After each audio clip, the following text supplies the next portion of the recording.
Welcome back. It's time for High Desert Highlights. Peyton Thomas here. With me, as always, Steele Haugen. And Steele, we start tonight in 2A. You headed up the road to Culver tonight. Yep, yes I did, to capture some East Cascade Conference League play, which, guess who's in it? Trinity Lutheran now. Now Culver hosting the Saints. It's Jimmy Gilbert for Trinity Lutheran, starting the game off with a triple, then big man Jackson Carroll showing the strength down low. Culver in transition. Bang! Dakota Guest from the corner, and this is kind of where the Saints really started to clamp down defensively. Chase Nichols again, this time with the steal, laying on the other end. This time, Quentin Romney with good defense that leads to good offense. Now Culver's down big, real big, 37-8. That's Johnny Trish from deep, way deep, not once, but make it twice. And then Dakota Guest say, hey, I want to join in on this party. Here's another one. And it's not over yet. Trish gets one more before the half. They're dropping it from everywhere. Absolutely. They caught fire in the second half, but it was a little too late. Trinity Lutheran takes care of business, winning 90-40. 90 points. Dominant. 90, almost reached that 100. And they're also 3-0 in their new league, with a tough matchup against Lost River next week. One to keep an eye out for, Peyton. Yeah, that takes us to tonight's 2A standings in the East Cascades Conference. And Steele, 90 points from that Trinity Lutheran team tonight, but they look really strong so far this year. 8-8 on the year, but they've had a really hard schedule compared to most 2A schools. Yeah, you betcha. And like you said, they faced Ridgeview, a 5A school, just last week. They've been kind of all over the place competition-wise, kind of leading up to that big game against Lost River, 13-1. All right, that's going to be a good one. Let's jump back to 5A action now. Redmond at Summit on Wednesday. The Panthers jump out to a lead in the first quarter, helped by this Caleb Lasoya triple. Look at that, such a quick release, getting off the trifecta. Summit working on the other end, though. Foster Kettering, the Euro step, finished through the contact. What a play. You sure there wasn't Ginobili out there with an and one? Or? Yeah, he made it work. Later second quarter, Storm get it to Matthew Tompkins, the spin to the outside, creating just enough space. And Tompkins was hot in this quarter. A minute later, he gets free on the outside and cashes in from the arc. That's a triple right there. Second half, Summit stayed locked in. The stop, pop, and fire from Will Manfredi. Then the turnover, creating more Summit points. Rowan Blossy picks it away, and he wins the race to the baseline. That's good defense, but those threes didn't even hit the rim at one point. Yeah, Summit took their lead into the fourth, and they began to pad it. It's Kettering. He drives on the baseline into the lane, picks up another and one. Panthers not done yet, though. The drive and kick out to Jack Snyder from the corner. It's good.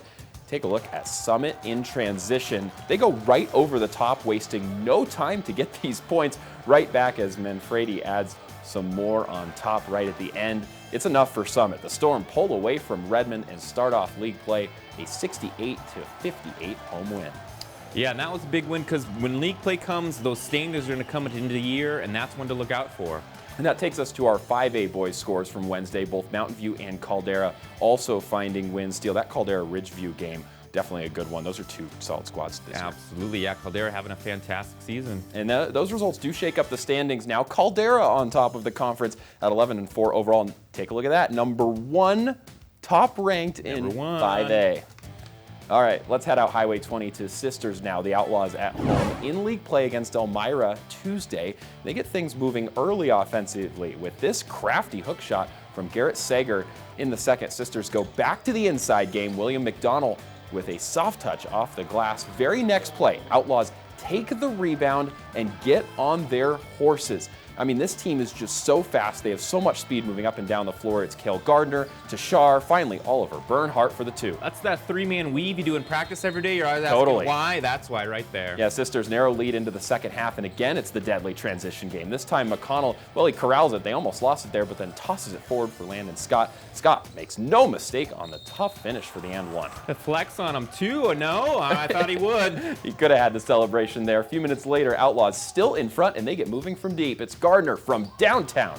Sisters ahead most of the second half. Great looks inside and out. They move into the paint for this one. It's Gardner again. Then late in the fourth quarter, Kieran Labhart. He ices things with this drive on the left side and the and one. Sisters a big win at home. They keep it rolling, 63-53 over Elmira. Yeah, it was a good win for Sisters, and let's head to Madras to the Buffalo Dome. Madras, they're hosting the Dows. Second quarter, game tied 9-9. That's Matthew Suppa-Scott who buries the triple. Then it's John Buffalo Ball. Jab step showing off the range. Buffs driving to the hoop. Great cut by Nokomis Rivera. And this time it's Reed Simlink with the offensive rebound.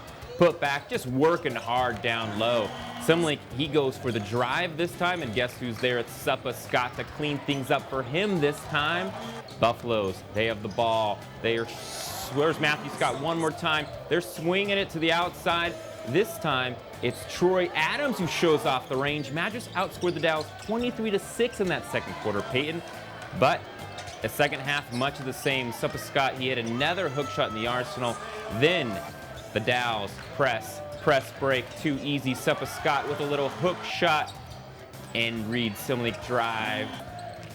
Wow. And again, and one right there. I mean, this Madras team's so gritty. They're just finding buckets everywhere. Inside, outside, you get to the hoop, you hit out, back, good defense. It's hard to beat when you're playing like that. They won 64-55, and they're 13-3 overall, 2-0 in league play, and ranked 6th in 4A, Peyton. Man, I wish I could see the shot chart for that Madras team. They're having a stellar season so far. Now first in the conference at 13-3. They actually got that 13th win tonight, but they're closing in on a top 5 ranking in the 4A in that game against Crook County. That's a big they one also got a good win tonight. Yeah. All right, over to the girls' side. Summit on the road. They played a tough Redmond team last night, led by the 3-ball. Dylan Shaney with not 1, but 2 threes, helping Redmond stretch out to the double-digit lead. Same spot, too. Look at that. Summit hung around, though, finding their own range. Kaylin Chris lets one fly from the left wing. It's smooth all the way through. Money. Movement on the other end. Aspen Morris to Riley Morris. How about this ball movement from Redmond? Wide open. Jade Nickel under the bucket. So down in the 4th, Summit Storm need points fast, and they get 3 here. Rue Coates Flaherty from deep. She keeps them in it, but the Panthers, they keep pace all night. A minute later, it's guess who? Shaney again. She's double teamed. Doesn't matter. I was going to say, doesn't matter. Partner with that one. 3 people up top. Doesn't matter. Interface doesn't matter. Okay, final minute of the game. Check this out. Redmond a sizable lead, but this play leaves no doubt. Aslan Ure swipes the ball away and takes it home herself. And watch this. She never gives up on the play. Right after the Summit rebound, she steals it again, and her teammates will take it from there. Redmond triumphs at home, 53-40.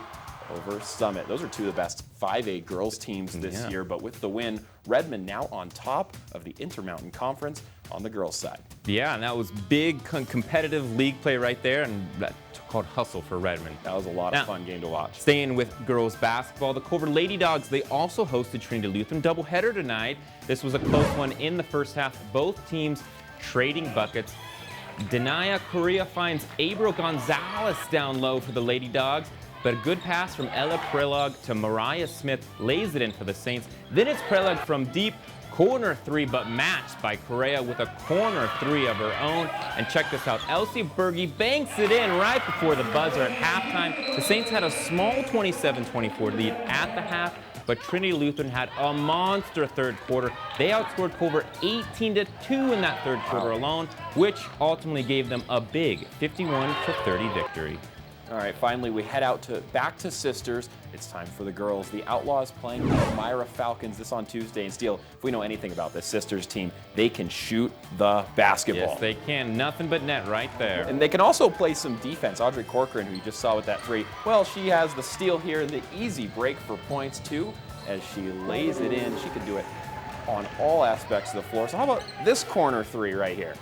I would advise not leaving her open. Okay, how about her open again, stepping back to the same spot? Well, they did not listen to me, so that's what happens. It's just money from out there, but it's not just her putting on the clinic. Another 3-ball here from Maddie Durham. And then in the third quarter, it's Durham again. A lot of space on the arc for Sisters. These kids getting a lot better at shooting behind the arc these days. All right.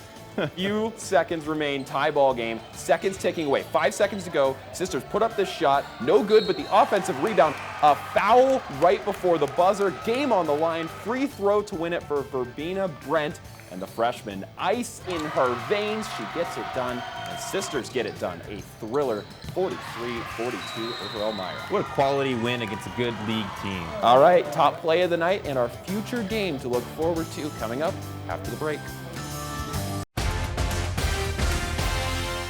Welcome back to High Desert Highlights. Peyton, we saw a number of clutch plays this week on the court, but now we narrow it down to just one of our play of the night. The hardest part of our show. For that play, we go to Redmond. Aslan Ure. You saw it a couple minutes ago, but she forces the turnover here, gets the steal. There's no better feeling than when you're coasting all the way to the rim for the easy two, and this is just great coaching. Defense on this the is hip, effort. right there. Last minute of the game, she fights. How about that? 2 steals in 10 seconds. Saves it, and then they get another. That's just hustle. Great defense leads to good offense. As a coach, you'd be very proud. And that helped ice the game against Summit. Redmond girls, with that win, they go to the top of the Intermountain Conference on the girls' side. But we finished tonight with a look ahead to our featured game next week in Steel. It's 2 of the best teams in 5A right now. On the boys' side. Caldera, right now on top of the conference, they travel to play Summit. Yeah, and we were just talking a little bit. This is a good test for Caldera to see where they're really at. The #1 seed, league play on the line with Summit, who's had a lot of experience making it to that state title game at the 6A and 5A level. And we'll just see where they end up, because Caldera actually plays Mountain View Monday, Summit plays Bend Monday, and then they go head-to-head. So there's going to be a lot of fun league play this week, next week. Yeah, we had our first games of league play this week, all on Wednesday. And then for the boys' side, at least, next week we get 2 of those league games for each team on Monday and Thursday mostly. This game coming on Thursday. So I think by the time we meet here again next week, we'll have a really good idea about who's taking control of that IMC conference on really both the boys and girls. New head coaches for Caldera boys and Summit boys. That's right. Let's take a look at the standings before we finish tonight. Caldera on top of the boys 5A standings, and Summit right now sitting in second. That game, that's the one, our marquee matchup to watch. That's right. And like I said, Caldera plays Mountain View. One of those teams is going to lose in league. Summit plays Bend, and it should be fun. We'll have all the action coming up next Friday.